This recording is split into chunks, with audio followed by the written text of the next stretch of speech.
Hello everyone, कैसे हैं आप। आई होप आप अच्छे होंगे और अच्छे तरीके से पढ़ाई कर रहे होंगे। आज हम लोग इस वीडियो के माध्यम से क्लास 10th के जो बहुपद चैप्टर है उसको हम पढ़ेंगे। याद रखिएगा, ये चैप्टर 2 है। इससे बोर्ड एग्जाम में लगभग 10 नंबर के प्रश्न पूछे जाते हैं। कितना नंबर का? तो 10 नंबर के प्रश्न पूछे जाते हैं। तो इसीलिए भी आप लोग इस वीडियो को सही से देखिए। जो अगर समझ में नहीं आए तो कमेंट के माध्यम से हमें प्रश्न पूछ लीजिएगा। तो चलिए हम शुरू करते हैं। देखिए, बहुपद। बहुपद अब बहुपद पढ़ने से पहले हम ये समझने की कोशिश करते हैं कि बहुपद कहते किसे हैं। तो सुनिएगा आप, बहुपद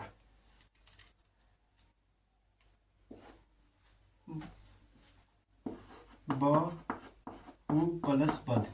तो ये जो बना है दो शब्द से मिलके बना है, बहु प्लस में पद।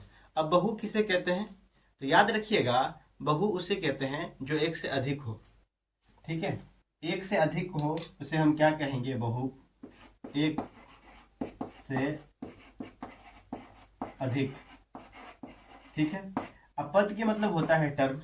फॉर एग्जाम्पल, अगर इस तरीके से दिया रहे ये हमारा पद है 1 और 2।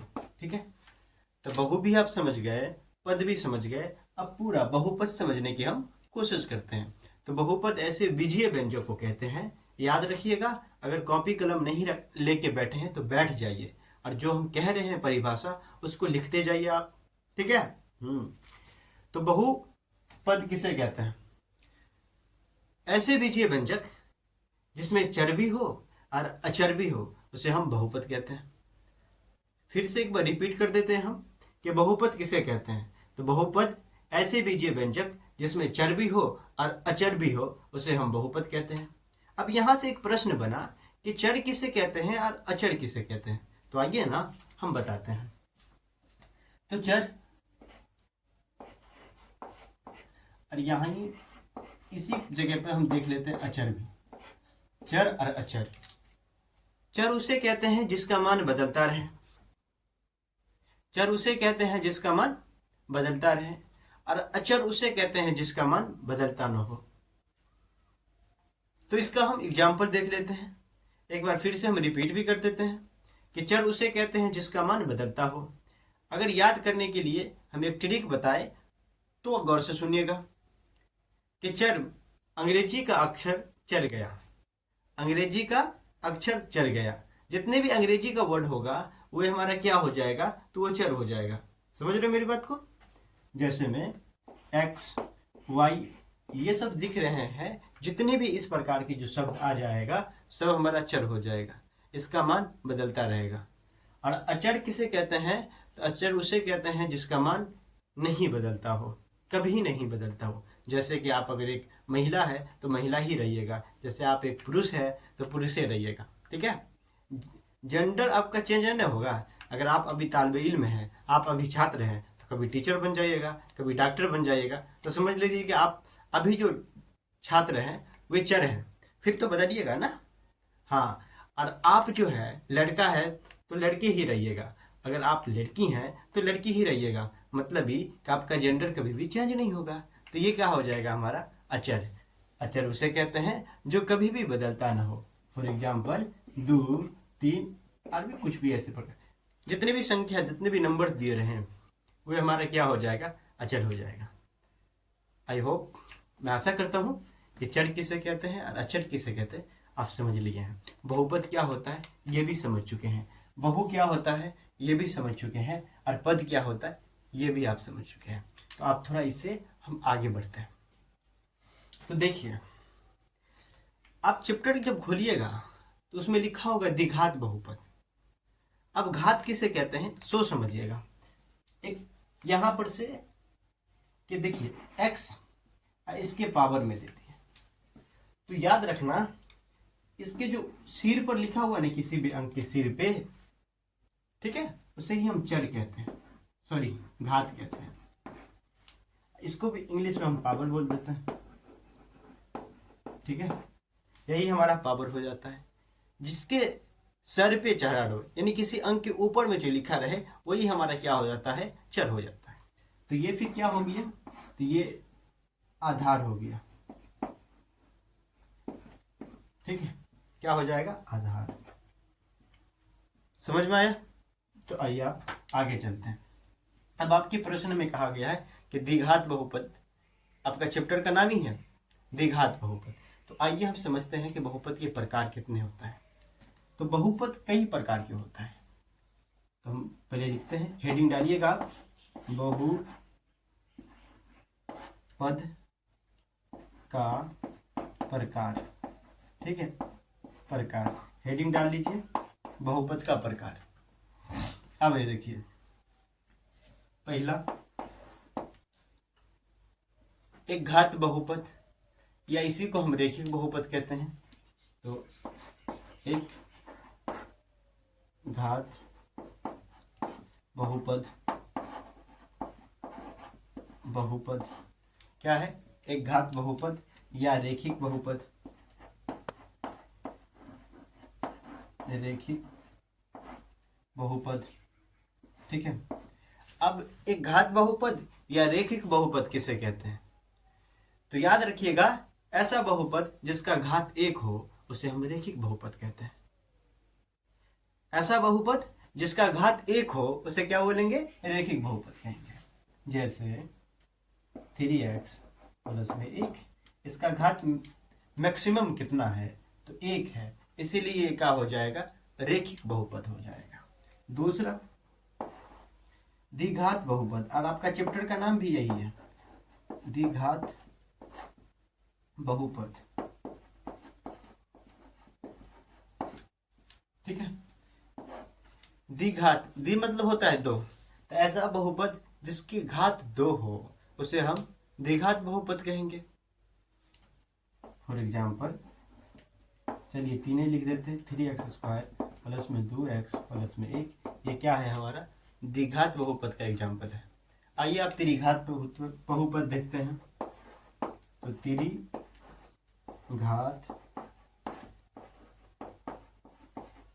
बहुपद, ऐसा बहुपद जिसके पावर में 3 हो उसे हम त्रिघात बहुपद कहेंगे। तो जैसे 2x के पावर 3 प्लस में 3x² प्लस में 2x प्लस में 1, ये सब क्या है? त्रिघात बहुपद का क्या है? एग्जाम्पल है। यहाँ पर एक बात याद रखिएगा, घात कितना होगा? तो घात बराबर 1, यहाँ पे घात बराबर 2, घात तो हो जाएगा 3। ठीक है, अधिकतम घात 3 होगा। याद रखिएगा, रेखिक बहुपद का शून्यक अगर निकालिएगा तो हमेशा 1 होगा, द्विघात बहुपद का शून्यक निकालिएगा तो हमेशा 2 होगा, और त्रिघात बहुपद का शून्यक निकालिएगा तो हमेशा 3 होगा। अब यहाँ से आगे चलने की हम कोशिश करते हैं और समझने की कोशिश करते हैं। अब चतुर्घात बहुपद किसे कहते हैं, या पंचघात बहुपद किसे कहेंगे? तो ऐसा बहुपद जिसके पावर में 5 हो उसे पंचघात बहुपद कहेंगे। 6 रहे तो पावर में 6 रहे तो 6 घात बहुपद, पावर में 7 रहे तो 7 घात बहुपद। मतलब जितना भी आपको पूछे जाए, जितना भी वर्ड का इस्तेमाल किया जाए, आप बता सकते हैं यहाँ से। ठीक है, तो बस इतना आप याद रखिएगा, ये कि एक घात बहुपद या रेखिक बहुपद किसे कहते हैं, द्विघात बहुपद किसे कहते हैं, त्रिघात बहुपद किसे कहते हैं, इतना याद रख लीजिएगा तो मेरे यकीन मानिए क्लास 10th में दिक्कत नहीं होगा बहुपद में। ओके, अब आगे बढ़ते हैं। अब यहां से एक प्रश्न है, छोटा सा प्रश्न है कि गुणनांक किसे कहते हैं। कहीं पर हम लिख दे, चलिए यहीं पर लिखते हैं, गुणनांक। गुणनांक किसे कहते हैं? लिखेंगे नहीं, कोई परिभाषा नहीं लिखेंगे, बस बता देते हैं, आप समझ लीजिएगा।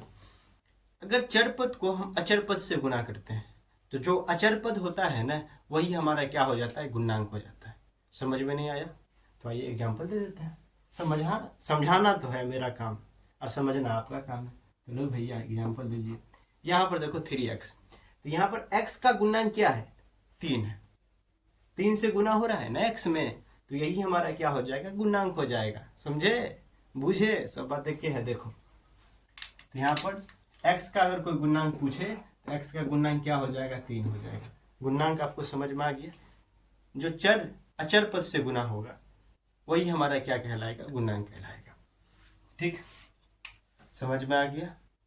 अब हम कुछ को मिटाते हैं, उसके बाद कुछ और बतानी है वो बताते हैं। ठीक, तो चलिए इसको हम मिटा देते हैं। नोट नहीं किए तो नोट कर लीजिए, आप लोग स्क्रीनशॉट लेना जो भी लेना ले लीजिए, लेकिन कॉपी में आप लिख लीजिएगा।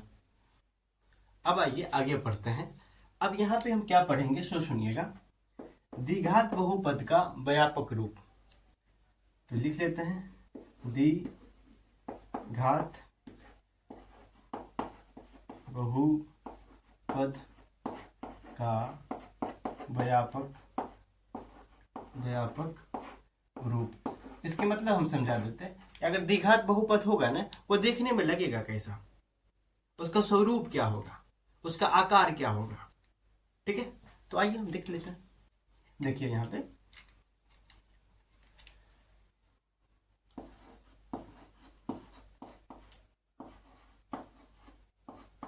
प्लस सी, ठीक है, लेकिन याद रखिएगा जहां यहीं पर लिख देते हैं, जहां ए बराबर नॉट इक्वल टू 0, ये 0 के बराबर नहीं होनी चाहिए। यही इसका क्या हो गया, व्यापक रूप हो गया। ठीक है, ये क्या हो गया, व्यापक रूप हो गया। अब आइए, हमने अभी आपसे ये कहा है कि बहुपद अगर द्विघात बहुपद रहे जिसका शून्यक या मूल्य कितना निकलेगा, तो 2 निकलेगा। तो अब हम समझते हैं यहाँ पर शून्यकों का गुणनफल या शून्यकों का योगफल क्या होता है, या कहते किसे हैं। समझ रहे मेरी बात को? तो सुनो, देखिए शून्यकों का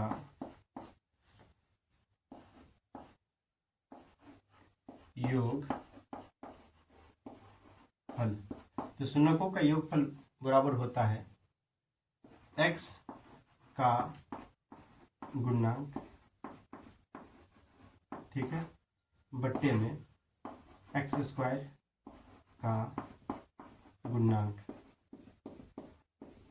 ठीक है, या हम ऐसे इसको इस तरीके से भी लिख सकते हैं, अल्फा प्लस बीटा बराबर में माइनस बी बट्टे में, यहाँ पर माइनस छूट गया है, लिख लीजिएगा, बट्टे में ए। ठीक है, इसको याद रखिएगा। दूसरा फिर लिख लीजिए आप, शून्यकों का गुणनफल बराबर, ये हो जाएगा आपका अचर पद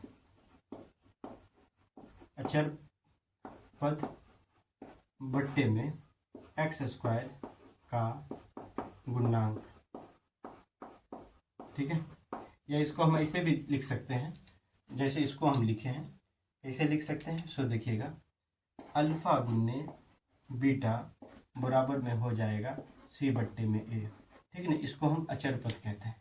तो मेरा एक यकीन है कि आपको सब समझ में आ गया होगा। ये भी आप सीख लीजिए, ये भी सीख लीजिए। इसको क्या कर लीजिएगा, आप याद कर लीजिएगा घर पे। ठीक है, इसको क्या करनी है, याद करनी है। अब एक जगह यहाँ पे से आपको ये समझनी है, अगर शून्यकों का गुणनफल और शून्यकों का योगफल दिया रहे और द्विघात बहुपद आपको पूछ दे कि द्विघात बहुपद होगा क्या, हमको बता दीजिए, तो वहाँ से एक फार्मूला हम आपको देते हैं, वो स्लाइड इंच का काम करेगा। समझ रहे मेरी बात को? तो उसको याद कर लीजिएगा आप। ठीक है, मुरझा गए आप, सही से देखिएगा और कॉपी कलम लेके बैठना है आपको। देखो यहीं पर हम लिख लेते हैं, कलम चेंज कर दो तो वैरायटी है अपने पास। ठीक है, लिखते हैं द्विघात बहुपद। याद रखना, द्विघात बहुपद तब जब अगर शून्यकों का योगफल दिया रहे और शून्यकों का गुणनफल दिया रहे तो क्या होगा, सो देखिएगा। तो चलिए हम यहीं से लिख देते हैं, थोड़ा सा बड़ा है, ये हो जाएगा। आप इसके बराबर में लिखते हैं, ठीक है, X square minus alpha plus beta गुन्ने एक्स प्लस अल्फा गुन्ने बीटा। ये फार्मूला दीजिएगा और यहाँ से आपका क्या होगा, सवाल बन के तैयार हो जाएगा। सवाल आप अच्छे तरीके से बना लीजिएगा। ठीक है, इतना आप बना लीजिएगा। अब जो थ्योरी पेपर था या पाठ था, हमने पूरा कंप्लीट कर लिया। बहुपद से अगर चैप्टर में ऑब्जेक्टिव प्रश्न पूछेगा तो वही तरीके से जो पीछे हमने पढ़ा दिया वो, और अभी ये बोर्ड पर जो लिखा हुआ है इसको आप याद कर लीजिएगा। तो लगभग आपका बहुपद जो चैप्टर से ऑब्जेक्टिव प्रश्न पूछेगा आपसे छूटेगा नहीं। एक बात और है जो हम लिख देते हैं आपको, देखिएगा वो क्या है कि बहुपद कब नहीं होगा, बहुपद कब कब नहीं होगा, सो देख लीजिएगा। देखिए नोट करके लिखिएगा कि बहुपद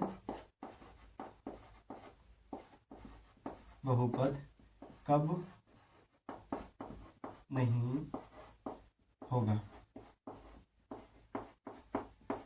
बहुपद कब नहीं होगा, याद रखिएगा बहुपद कब नहीं होगा। सो देखिएगा,